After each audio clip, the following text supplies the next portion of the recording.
to People Making Money. I'm your host, Kevin Bemmel, and we're here every Tuesday at 10 a.m. Pacific time, and that's 1 p.m. on the East Coast, where my guest Adam is located. And we talk about all things related to business and professional success and wealth building, giving you ideas that you can use, you can apply to your own situation to find the kind of success that you're looking for, which each of us, I think, has to define for ourselves.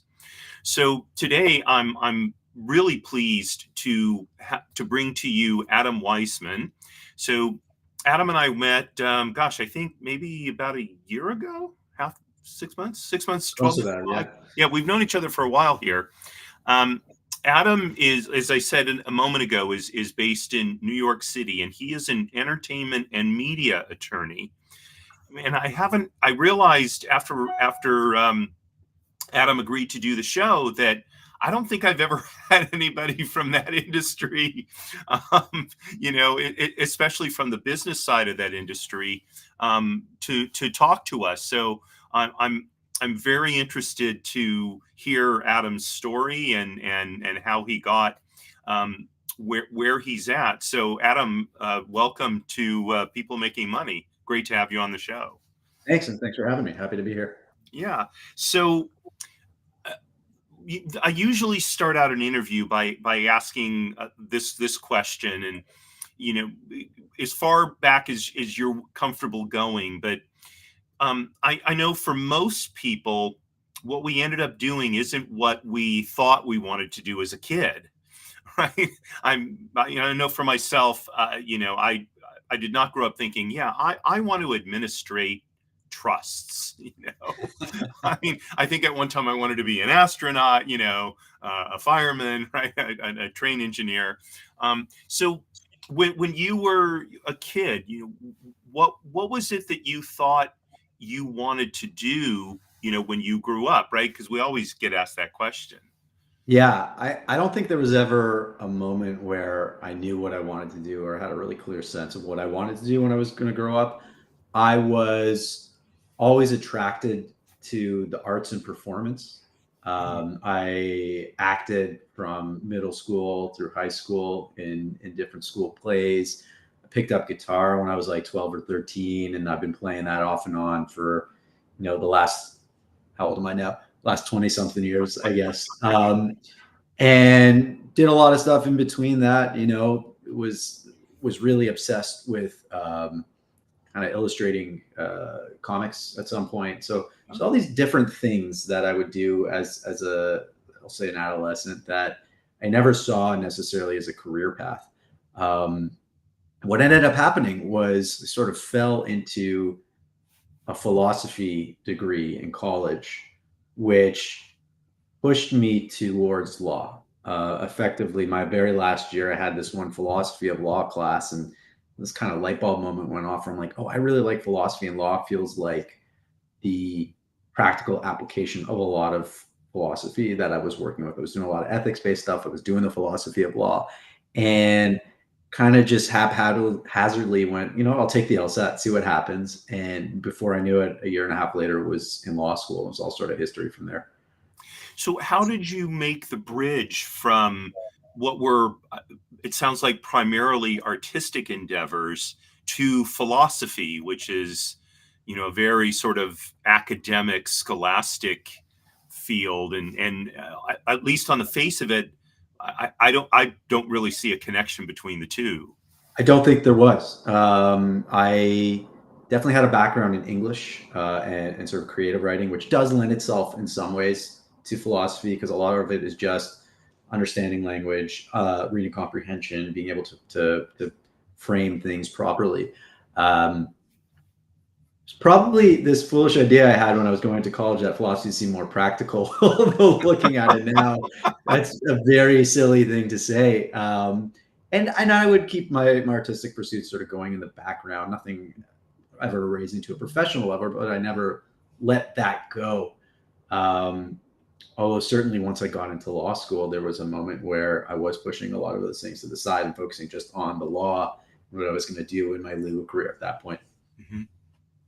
So, I do see the connection between philosophy and the law, because so much of philosophy is the parsing of ideas, right, and the figuring thing. You see this. This is one of the reasons why you see so many traditionally religious Jews in the law, and Jews in general, because so much of Talmud study is very legalistic, right? Yes. Um,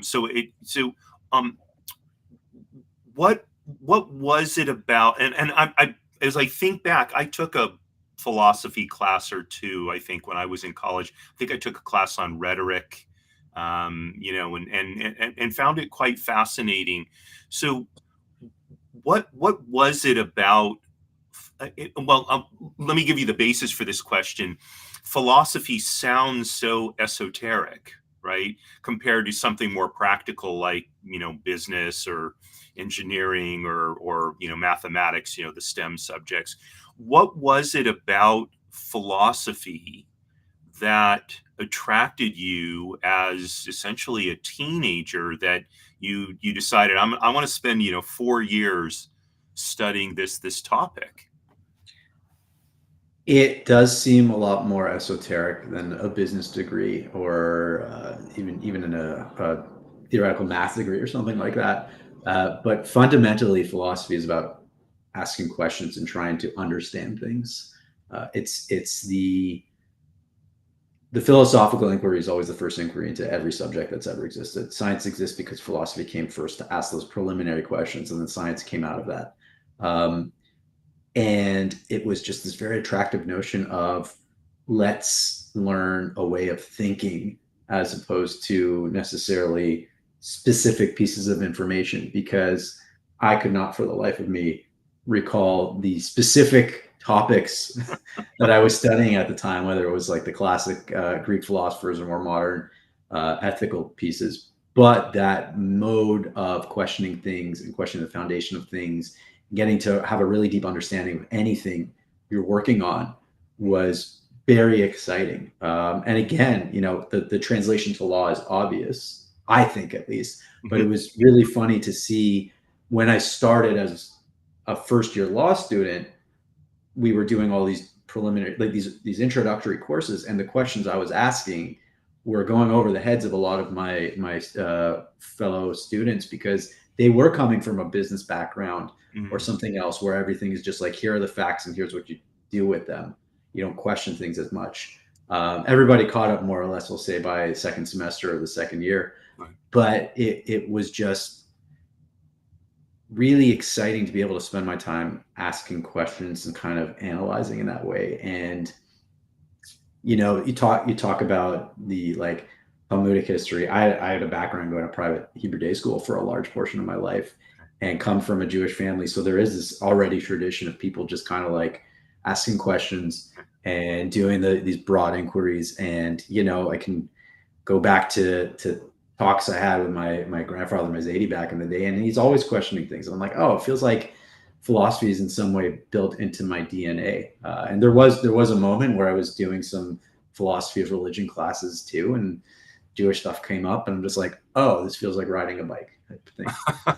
Yeah. So described that way, a philosophy degree almost sounds like an ideal precursor for almost any field, whether it's science, whether it's business, because so much, now with AI, that's more and more doing kind of the routine things, right? It's the ability to think and ask cogent questions and do that searching, that is really what's left for us to do. Yeah. I mean, AI is coming up in my practice way more than I care to admit these days. It's working in the arts and entertainment field. You can imagine a lot of my clients are worried about being replaced, but it's never going to replace the role of someone who needs to poke holes in things and question why people are doing what they're doing and how to improve things and how to innovate. So that's sort of goes hand in hand. The philosophy degree is great for that, because again, always questioning things. It also, frustrates people in my personal life when I think that way too much. And there was definitely a moment coming out of it where I had to kind of rewire my brain again to not always be in the mode of questioning or bothering people. But Mhm. I could say it's certainly, I think if you ask people to describe me, one of my personality points is probably like always playing, devil's advocate at this point, which again, I need to curtail that sometimes. Sometimes very helpful, but it just seeps into everything. If you've been in that space for long enough, and if you've been a lawyer too, I've been a lawyer for about 12-ish years now, and it's just like second nature Right. to kind of go into that mode very easily. So you graduated from law school. Um, what was your first step after that into the legal profession? Yeah, I got a job through a process known as on-campus interviews, which a lot of law schools have, where the law firms, some of the bigger ones, actually show up and they interview you on campus. And I managed to get a job, I think in the summer of my second year, at a mid-sized commercial copyright and criminal defense litigation firm Oh, in Toronto, Ontario, which is where I'm born and raised. I was living in Toronto my entire life up until that point. So I ended up immediately out of law school going straight to this firm that had me doing a mix of showing up in court to do criminal defense appearances and the stuff that I was more excited for at the time, which was sort of commercial and copyright and mhm. general civil litigation. So being the guy who's working on lawsuits and stuff. And by virtue of the size of my firm, which was relatively, it was a mid-sized firm, relatively large for Toronto, but still not gigantic. I was being thrown into it from the start. I was doing appearances from the start. I was doing a lot of research. I was dealing with clients um, for about 4 years or so at this one specific spot. That's where I started. For me, looking at the job back in the day, it seemed like being a litigator, being the guy who argues in court, Mhm. is, in theory at least, I thought it was the purest form of the law, because Mm, that seems to be what it's all about. It's all about taking precedent and arguing. And right. going back to my younger years, there was a performative aspect to it too that was really exciting. I was never afraid to get on a stage, whether it was in a play or playing a concert, and that went hand in hand. Like, get me in front of a judge and a jury, and I would have been pretty comfortable. So there was that piece which started slowly coming back into my life at that point. Got it. And this seems maybe this is going to kind of be a theme in your professional arc, but uh, the connection between intellectual property law and criminal law, right? It doesn't Yeah. seem particularly. I don't see a connection there, to be honest. Um, There's not.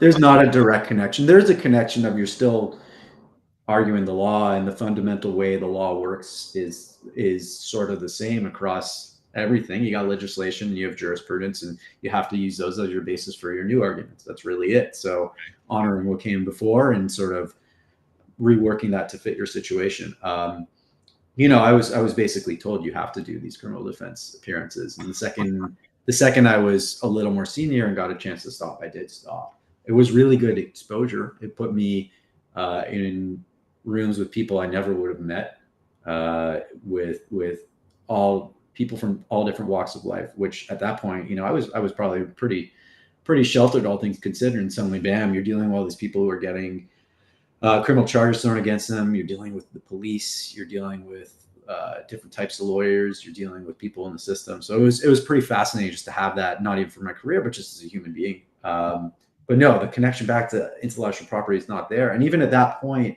I wasn't doing all that much intellectual property. I had some copyright cases and a little bit of trademark work coming into play.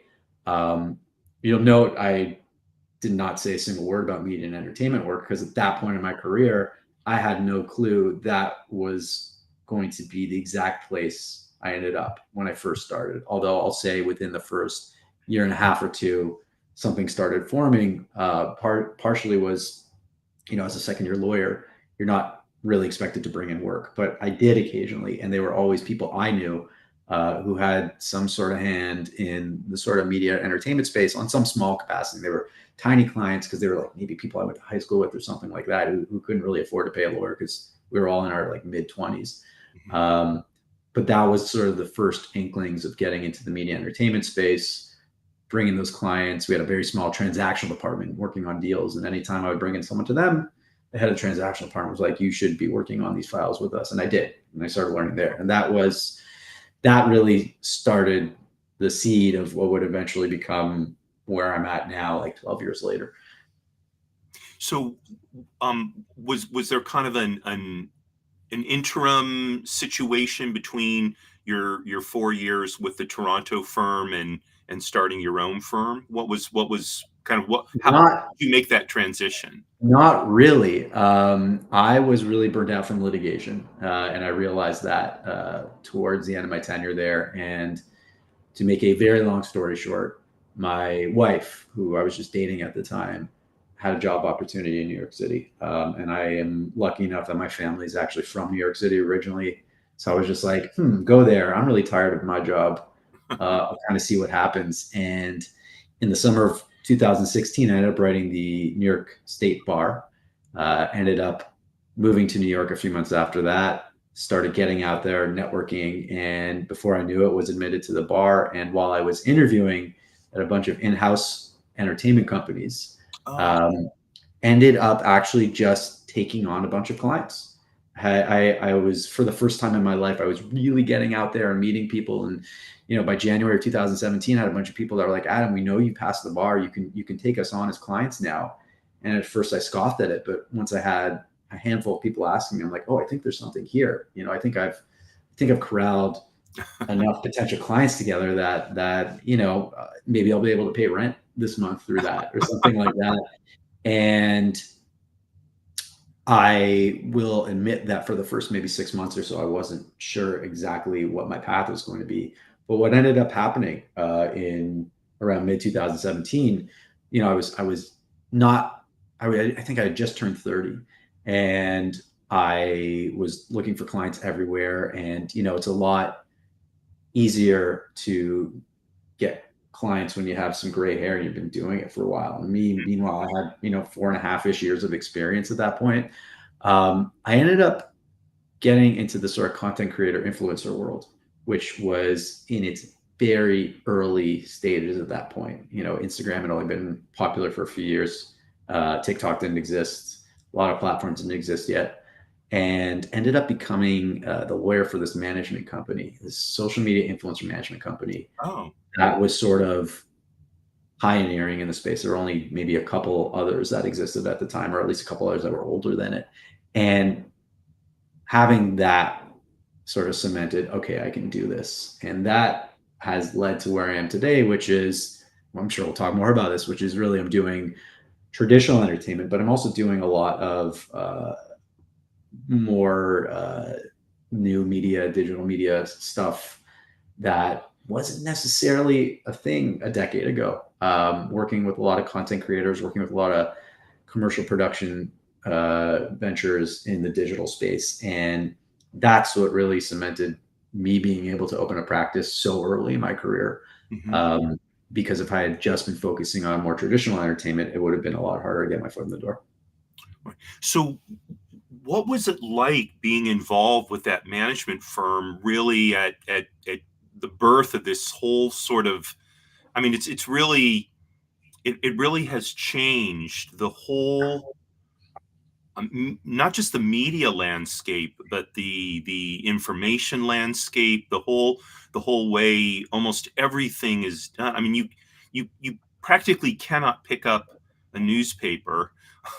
Well, people don't pick up newspapers anymore, except I do. But I mean, without hearing about this influencer or that influencer, it's so common today. But so, what was it like being involved in the beginning of that, and how do you think you shaped it, or how did it shape you? Sure.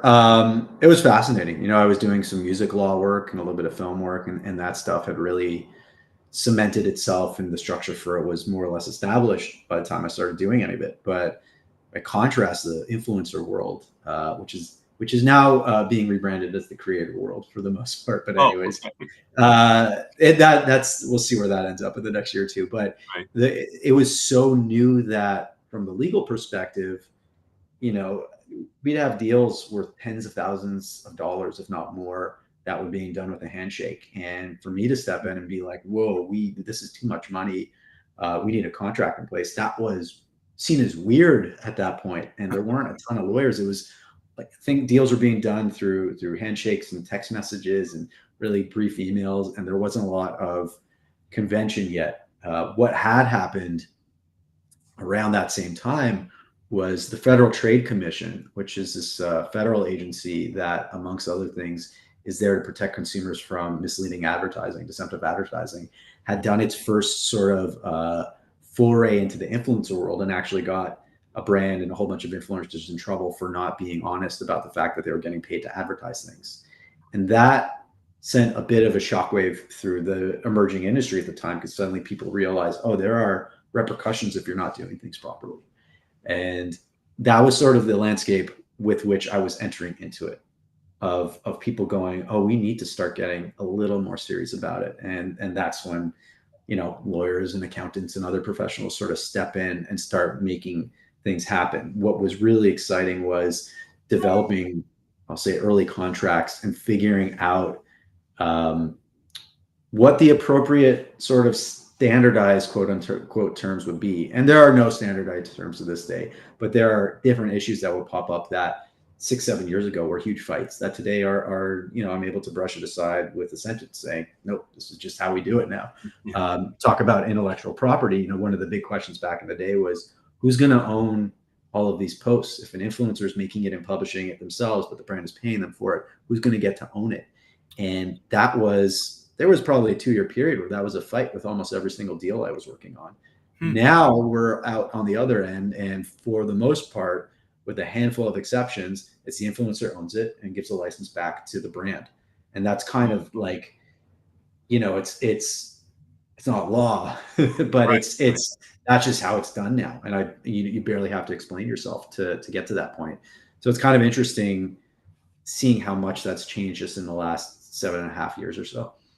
It also, and I'm certainly not an intellectual property expert, although after college I clerked for a lawyer and his specialty was intellectual property law.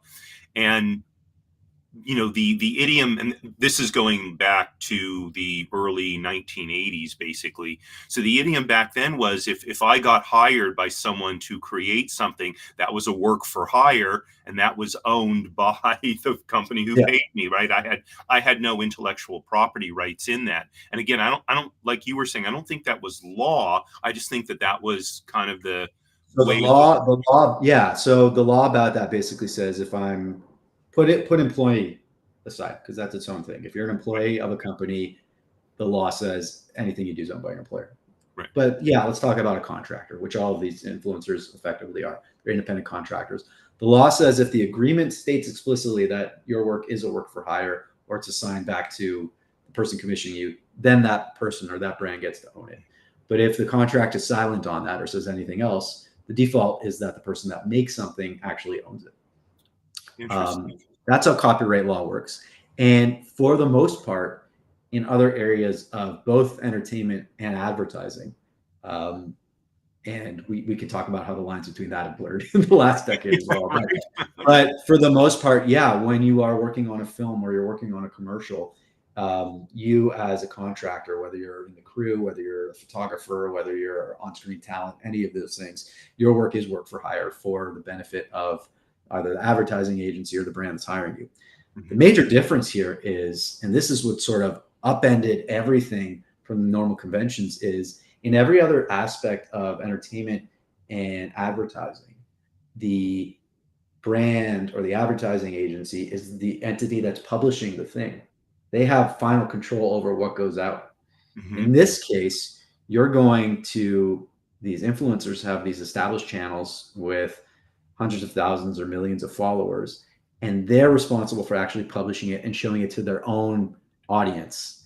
And it sort of flipped things on its head. And the question became, okay, if the purpose of this is not to just create a commercial for the brand to use themselves, but it's really to get in front of this particular person's audience, and they're the ones who have it living on their channel, and it's more valuable maybe even on their channel than it is anywhere else, they probably should be owning it, you know, because otherwise they're Otherwise, they're going to have a wall full of stuff that is not theirs. Right. And that's actually a fascinating distinction.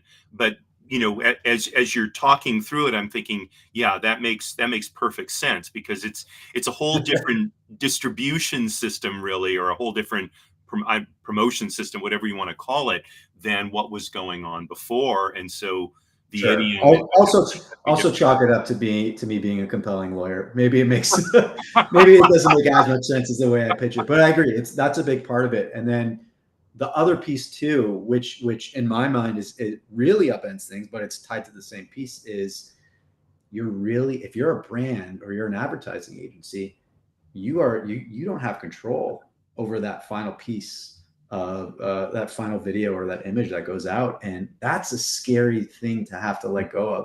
So the other major change I've seen over the last 8 years is just the level of control in these contracts that basically let the brands and agencies oversee exactly what's happening. And don't get me wrong, I represent brands and agencies too, so I wear that hat also, and I think it's absolutely necessary. But it's wacky seeing how back in the day it was just like, again, a handshake and this thing goes live, whereas now you could have 5 pages in a contract talking about the whole process for reviewing and approving and changing stuff before it goes out. I mean, and again, that makes perfect sense. I mean, because when if things go viral and all of a sudden you've completely lost control Yeah. of your brand, and while sometimes it sounds like, oh gosh, I would like to go viral, but going viral isn't necessarily positive unless what's gone viral is positive. You can go viral in a negative way, and it can cause a tremendous amount of damage. So Yeah, although once it's out there and like it's in the zeitgeist, telling a creator to pull it down is it's just too late. So yeah, it's almost beside the point. yeah.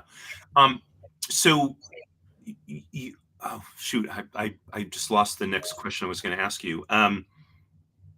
So oh oh shoot, it came back to me and then went away again. Um, um, we'll move on to the next thing. Hopefully, it'll come back to me.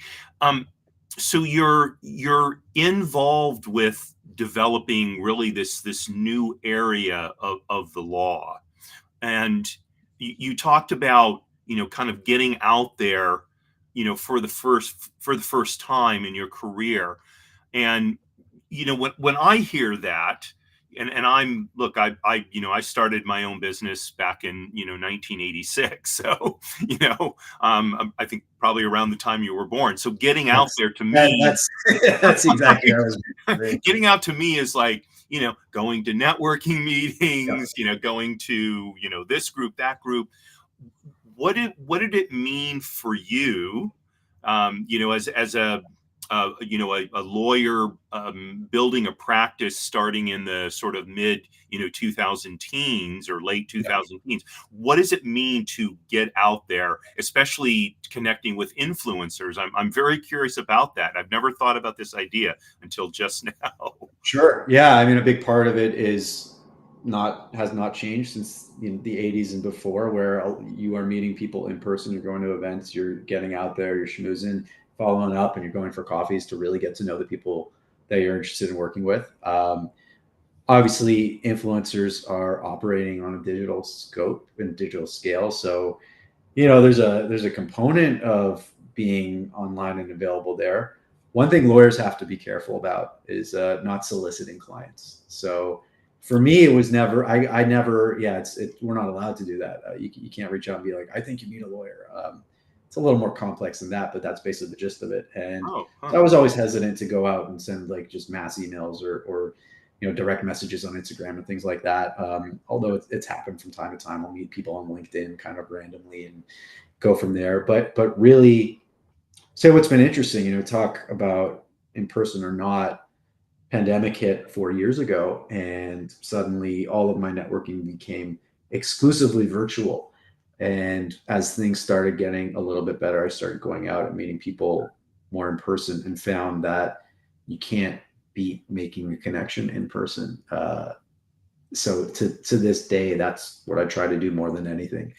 And it's interesting because you do have people all over the country doing this stuff. So you never know where your next client is going to come from. Obviously, I'm based in New York and I'm licensed in New York, so my clients have to have some connection back to New York. But you know, you do this long enough, and suddenly people just start showing up in your inbox or giving you a call or getting introduced to you by other clients you've worked with, and it is a constant question of where you're going to get your next batch of clients from. That's sort of, any business owner knows this. That never stops. So yeah, it's a lot of in-person stuff. It's finding the right groups. It's getting to know other professionals who can use you as a resource, and building really genuine connections. And that's what I've learned the most over the last 8 years or so, since I really just started doing this on my own, which is what matters the most. Isn't just networking, but it's finding people that you actually get along with and that you can trust. Because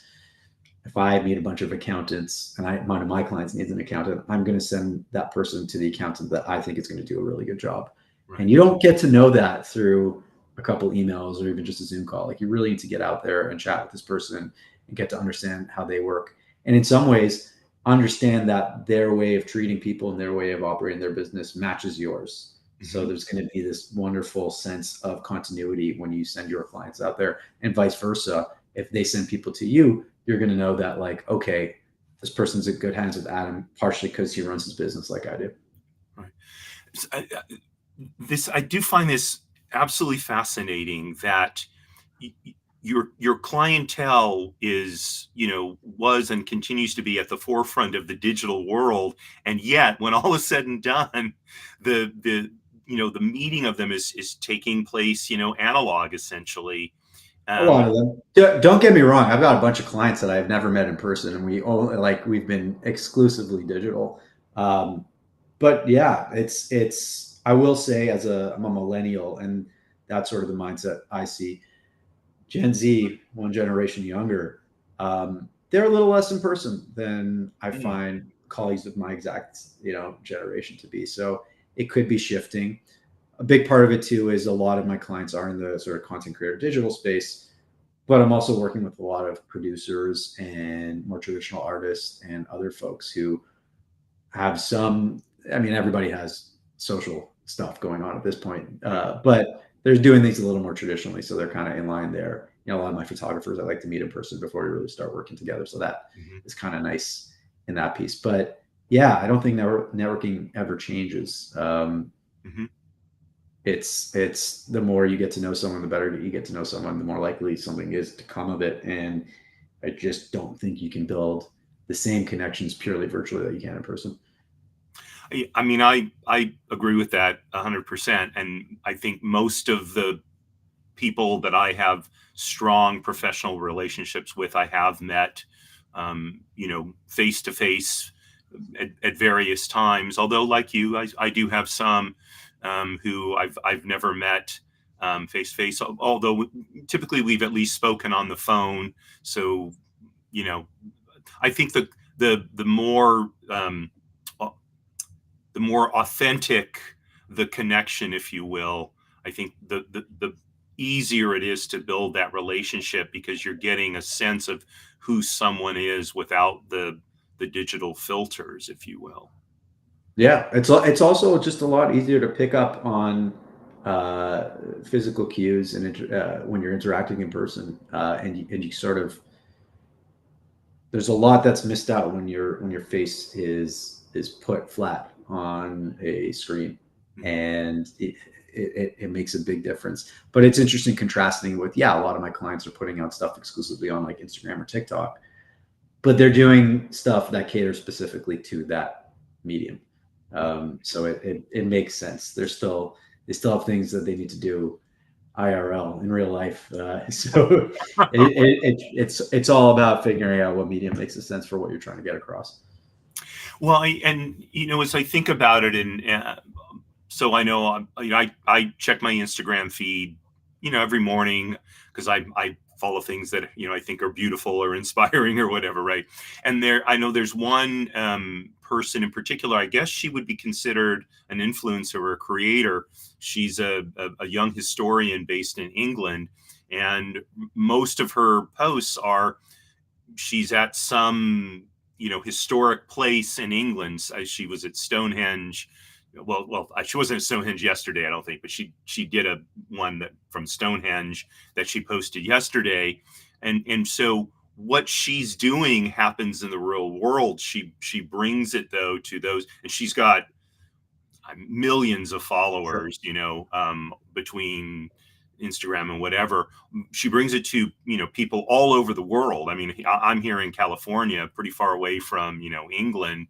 And I would venture to say she probably has people in, you know, a huge number of countries throughout the world. But her essence is bringing the real world to us, through the digital Yep. media. Yeah, absolutely. And I'm sure I don't know which creator you're referring to, but I'm sure what she's doing probably couldn't have existed on traditional television in any capacity. And it's really fascinating to see the amount of things people are being exposed to now, and that people are able to create that just never would have been created a decade or more ago. I mean, the platform that I'm probably on the most outside of when I'm like actually doing the work is YouTube these days. And the level of production that you're seeing now on some YouTube channels and the things that they're covering are just unbelievable. And I've now seen YouTube productions and worked on YouTube productions that have bigger budgets than some small films that I've worked on in the past. And Wow. it's just like this. Yeah, it's opening us up to a lot of really fascinating stuff. The counter argument to that is because there is no barrier to entry. There's also a lot of stuff that's probably not worth most of our time. But once you get to that, once you can figure that out, Mhm. it's amazing. Like I'm watching YouTube just as much as I am any streaming services these days. And it's interesting because I hear this from a lot of people. But by the way, the influence, her name is Alice Loxton. She goes under History Alice. She's a young historian. I would guess she's maybe late 20s, very early 30s. I know she's been promoting a book. I'll give her a plug, even though she has no idea who I am. But and I think this kind of though fits in with what you were saying is so she wrote her kind of mission is to inspire, I think, kind of her generation and younger people to be interested in history and really, engage in it in a substantial way. So she's written a book that's being released next month called 18 at 18, I think it is. And she tells the life story of 18 people, famous people in Britain at the time they were 18 years old, and what they were doing. I know the one she mentioned yesterday was a girl who was born without arms and legs who became a painter. It's really really fascinating. But I don't think she could have done this, with traditional media. How would she would have had to have paid her dues and all of that. And look, I think she's very charismatic, and she has great presence when she does her things, and so she's really built herself a Yep. following, and I think is really accomplishing her mission, which is I think that also that kind of mission based um, focus that she has. I'm not sure that happened in traditional media or in past media either. So that there is, I think there's a whole different approach to it among I guess I'm supposed to call them creators now, but Sure. No, I mean you can call them anything. I think part of what it's done is it's sort of let me flip that. So I work with a lot of traditional artists, and sometimes you'll hear some of them lament like, oh, you can't be successful without a big social following at this point, which is for better or worse, it's become fairly true. If you're a painter, if you're an actor or a musician, there's an expectation that there's going to be a lot of people following you on TikTok and Instagram, and that sadly, in some ways, that you're not as worthwhile if you don't have that. um, so it's tough kind of seeing that. It opens up a lot of opportunities to people who wouldn't have necessarily made it in the old machine, I'll say.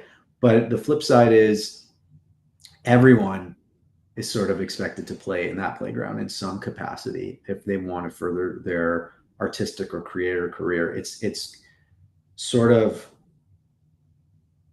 you know, we're talking about, do we call them creators or influencers or something? It's sort of taking a step towards removing labels on people who are doing things. I'll just say doing things with any sort of creative output, which is kind of fascinating to see because, you know, what do we call this historian that we're following? I'm not sure what is she an author first? Is she a writer or a television personality? Like, do we need to label her as something? I don't know. And probably the fact that we can't that easily is what helps lead to her success. People want to just see what she's making. Is Mhm. really what it boils down to. And she doesn't necessarily need a label on top of that, which I think is fascinating. I mean, it is very. I don't mean this in the political sense, but in the philosophical sense, it's very democratizing Yeah, in that sense, right? And that's the word. That's the word that I was thinking of using.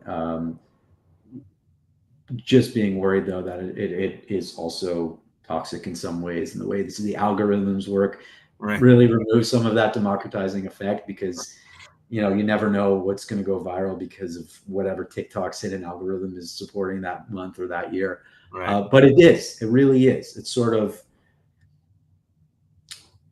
I'd say a few years ago, people were saying it sort of leveled the playing field, and that's not necessarily true. It's still really difficult to get into anything and become successful, but it's created new means to do so. Hmm. You can't guarantee success starting on social media in any way. A lot of it is luck and just hard work and like just consistently putting stuff out. And maybe that one video or that one image or that one comment somehow goes viral, like you said, and then just explodes, and suddenly you've got an audience that's 10 times bigger than what you had the day before. Um, that's what makes it exciting, but also sort of exhausting because you can't predict that. I mean that, yeah, and that seems from that standpoint. I think this is how it's always been, right? We tend to think of artists as being, Picasso or Kandinsky or whatever, but for every Picasso and Kandinsky, there was probably 1,000, 10,000, For sure. painters who they painted all their lives, we've never heard of them, right? It was just, and why did Picasso and Kandinsky break through? I'm not really sure. I don't know. I mean, I love both of their works, but I wouldn't say that their work is necessarily superior to someone who never broke through, because I haven't seen No, no, someone, and right. when you're dealing with art, you shouldn't be able to say that someone's work is necessarily superior than anybody else because there's a high level of subjectivity to it. With classic artists like Picasso or Kandinsky could probably identify at some point in their career the gatekeepers that sort of catapulted them, like the individual reviewers or wealthy patrons or someone who was just like, we're going to really promote this person. That I think is the difference. You can't do that as much with social media. It's go back to the word democratizing. Yeah, okay. The audience is what builds it. The masses. It's the large groups of people as opposed to maybe a few linchpin individuals that say, "Hey, I'm an art critic. You got to see this person," and then boom, Right. sort of explodes from there. Right. I mean, I think we see this across the board. It used to be, for example, movies. You had a handful of film critics, right, who, Yeah. in many ways, and there's the classic thing with theater, especially in New York. If the New York Times panned your show, that was it. You're closing, right? Yep. And maybe that's still the case on Broadway. I don't know, but these days, the idea that someone can either promote you to the heights or send you to the depths, it seems to me that that doesn't exist anymore. It is very, very open, Yeah. for someone who's. I'm sorry. Yeah, go ahead. No, I was saying, yeah, yeah. I think it exists to some degree in the music industry still. Like labels, if they get behind you, can get you there. The what we're seeing, you talk about the film industry, um, the way things have gone in the film industry, the movies that do really, really well, like the absolute blockbusters, sadly tend to be the ones that have massive marketing budgets that are then online everywhere in your face. And that's sort of the state of where film is these days. So it's been in many ways sort of tainted by social media marketing and digital marketing too, which is kind of, tragic in some ways and interesting in others. But yeah, no, we're at sort of a paradigm shifting point in terms of what and how things get popular. So I want to go back to something you said a few minutes ago, and this struck me as something that is perhaps very relevant. So you said you spend as much time watching YouTube as you do streaming services. So I think I have a friend who's a data scientist. I think that's the case for him these days. I think my nephew, he was telling me, because I was asking, well, where do you consume media? And he said, typically on YouTube. I was surprised to hear that because, I had sent him something that I thought was interesting to listen to that was on, I think it was Apple Podcasts or whatever. He's like, yeah, I don't really, I don't go there. It's like, Yeah. I do stuff. So what is it about YouTube that you think is in some ways, I don't know, supplanting, because streaming in the end is really sort of like traditional media. It's just a different way of receiving traditional media, right? So what is it about YouTube that is somehow, I don't know, supplanting, these other more traditional media outlets? Sure. Yeah, it's kind of going back to what I was saying before. You have people who are able to do things that would never get the funding of a studio, in a traditional, whether it's with cable TV or streaming. And I'm a big Southern barbecue enthusiast. I have a patio in New York City with a smoker on it, which is just like absurd.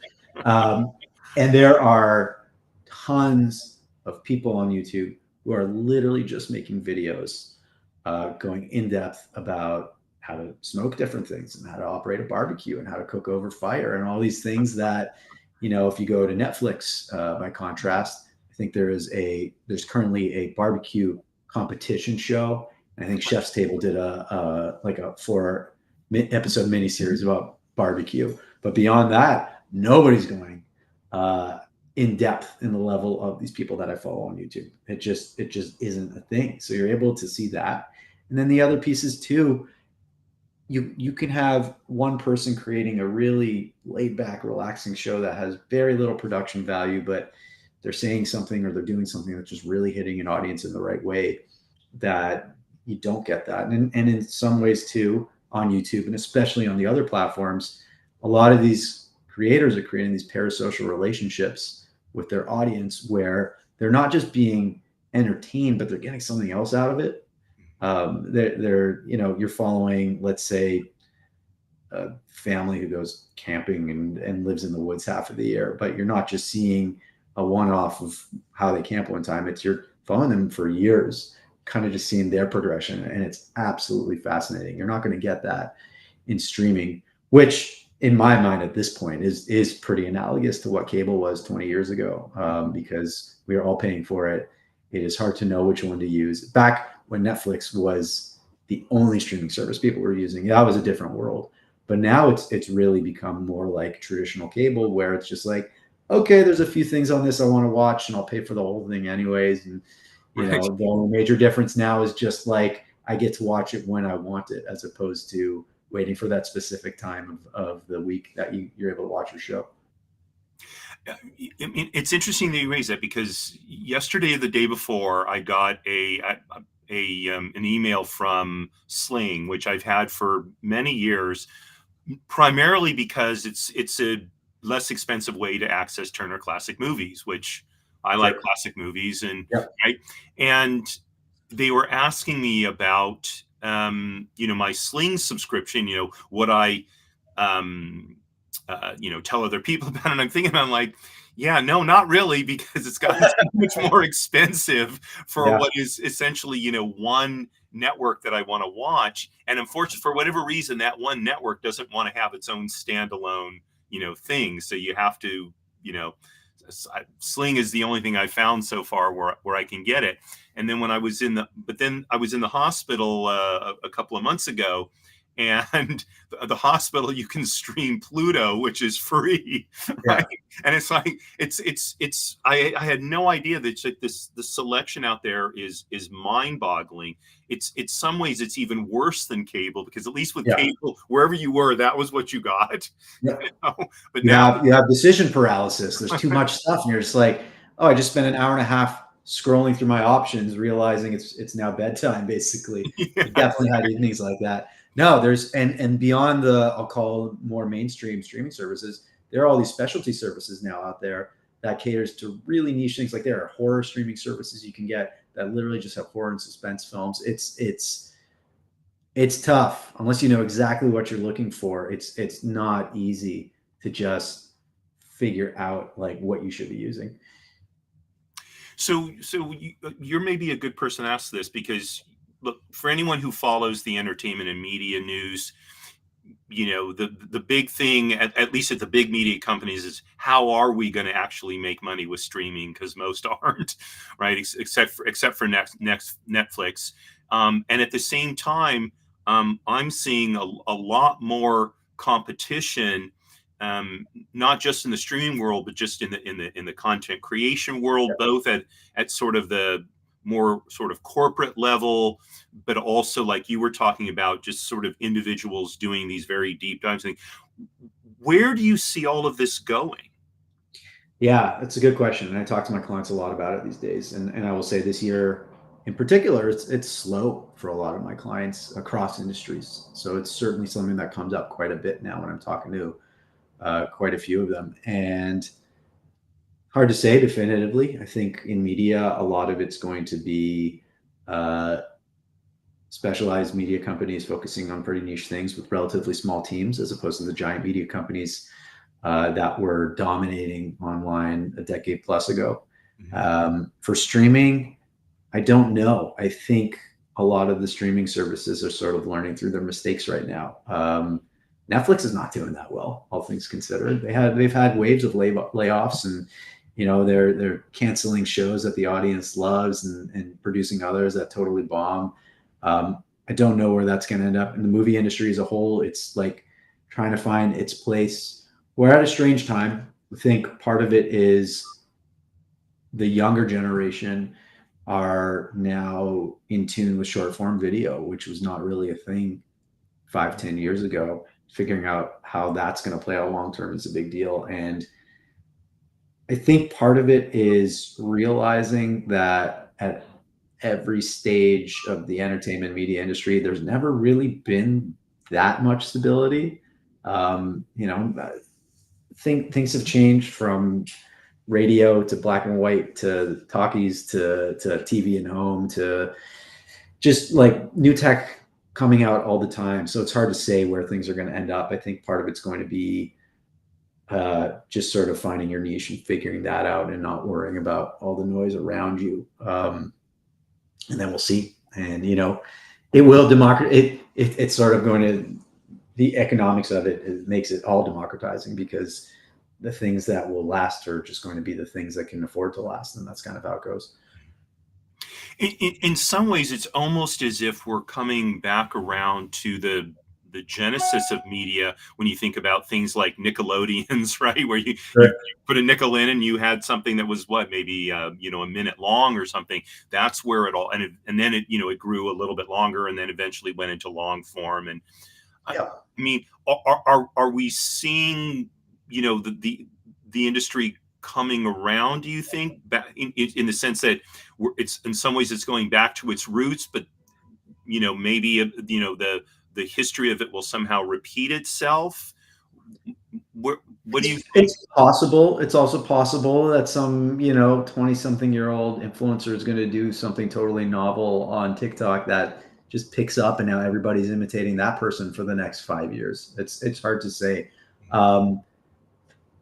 It feels almost disingenuous to say that it's sort of coming back around again or something like that, because when you really break it down, the technology for entertainment as it is, like based on mechanical things and electricity, it's not that old in the span of human history. Like it's 120 years of this kind of stuff that we're talking about, which is not really that long. So I know it sounds kind of goofy to talk about it, but it's almost like could be cyclical, could come back in some capacity. Yes, we are seeing a lot of short form video on TikTok that is reminiscent of like slapstick stuff from the Three Stooges era, I would say, just trying to figure out its own place right now. But I don't know. And that's kind of the exciting part of just following the trends and making sure that you can't get too set in your ways as a producer or a creator or a writer or any sort of person that is just making something for an audience. You don't want to worry too much about trends. Like you need to find your voice as an artist or as a creator and make sure that you're not too influenced by the things around you. But the reality is like whatever comes next, it's going to be because that's what people have just caught on to. So I was listening to something the other day. This was related this was related to the music business. And the person was making the case that, and they were talking about AI and how I guess you can go on an AI and say, write me a song like, this performer's, song of such and such, right? And he's saying, and the person was a performer and he was saying, I did that. And he said, if I hadn't known I had done that, I would have thought, wait, was this something I wrote and forgot that I wrote it? He said it was that good. But he said what he thinks is going to happen is that live performance is going to become much more significant in the music business because in the end, AI cannot duplicate a live human being. And I wonder what you think about that and what implications you think that might have for other parts of the entertainment and media business. Sure. As a huge fan of like just music guy, I play guitar. I've been a rock nerd my entire life. Yeah, that sounds great. I don't know if that's necessarily true. I think part of it is we have this generation of people that have grown up with the internet to start. The internet came into my life when I was like 12 or 13 years old. So I already had a little over a decade of pre-internet stuff, but there are people who from birth effectively were consuming everything online, and that's just their mode of being, and it's cool. And you look at Fortnite, if you're familiar with that video game, which Fortnite, yeah, I mean they've been doing concerts on their platform for years now, and it gets huge audiences. And you see the like holograms of artists that have passed away that are coming out and replacing live performances. So I think, yeah, to some degree, there's something there. I will say in the music industry right now, it's harder and harder to make a living as an artist, and live performance is one of the few avenues that can actually be lucrative for artists. Album sales are not putting food on people's tables these days, because if you're getting most of your money through something like Spotify, that's not that great unless you're like really one of the top 100 artists out there. It makes sense. People wanting more authentic and meaningful things. But I think that also goes hand in hand with the sort of parasocial relationships I was talking about before, where you could follow somebody on YouTube and feel like you've known them for the last 2 years. But we'll see how it's going to play into other spaces. Film's never going to be live. TV's never going to be live. That's just it by default.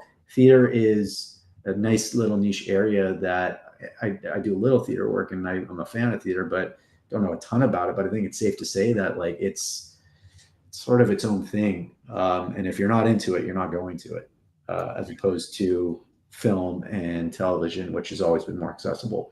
So I'm not sure. That sounds nice. I hope that's the case. One thing that was interesting that happened recently, if you're familiar with the band, the Black Keys. No.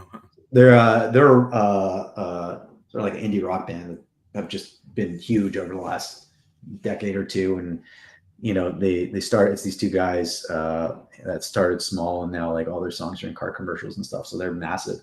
They had I don't know the full details of it, but they had like a full stadium tour planned that had to be canceled because I just think ticket sales weren't there.